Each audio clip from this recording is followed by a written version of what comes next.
by Ramanji Yadav. Sumana भैया के अंगना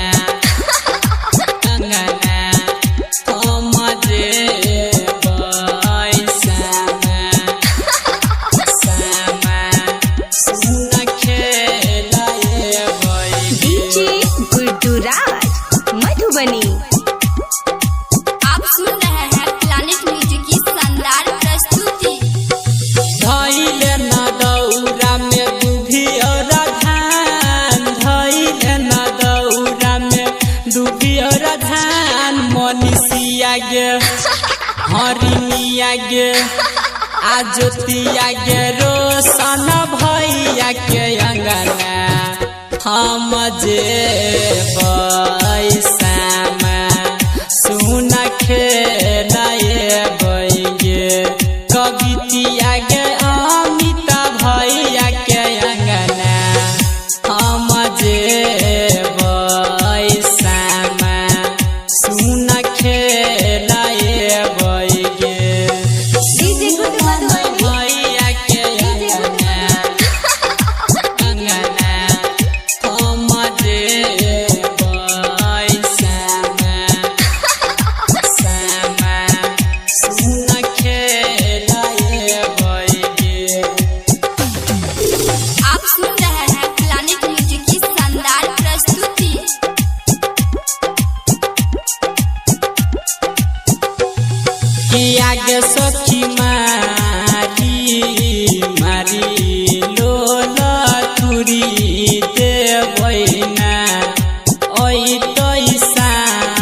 मात एको कोन बेन पुरी देवैना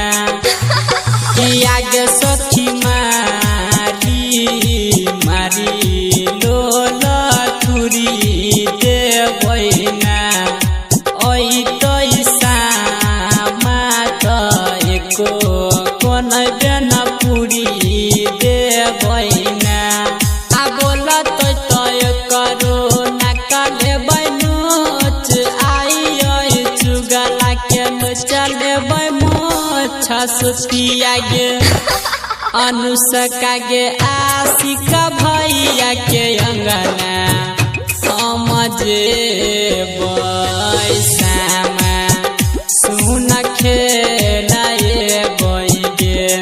हरिनिया गे सुमना भैया के अंगना हम जे बैसामा सुन खेलाए बैगे DJ गुड्डूराज भैया के अंगना हम जे बैसामा सुन खेलाए बैगे आप सुन रहे हैं प्लैनेट म्यूजिक की शानदार प्रस्तुति।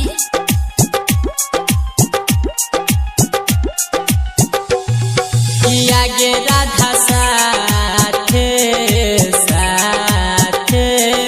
सोनू के नहीं है ना किया गे रूबी पूरा टोला से ओई खुशबू के बजाई है ना किया गे राधा साथे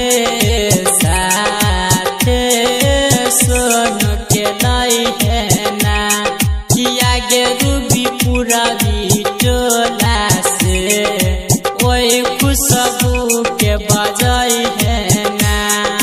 झूमी झूमी करबै सामा के चुमान झूमी झूमी करबै सामा के चुमान नया रती गे आ चांदनी गे रमन जी भैया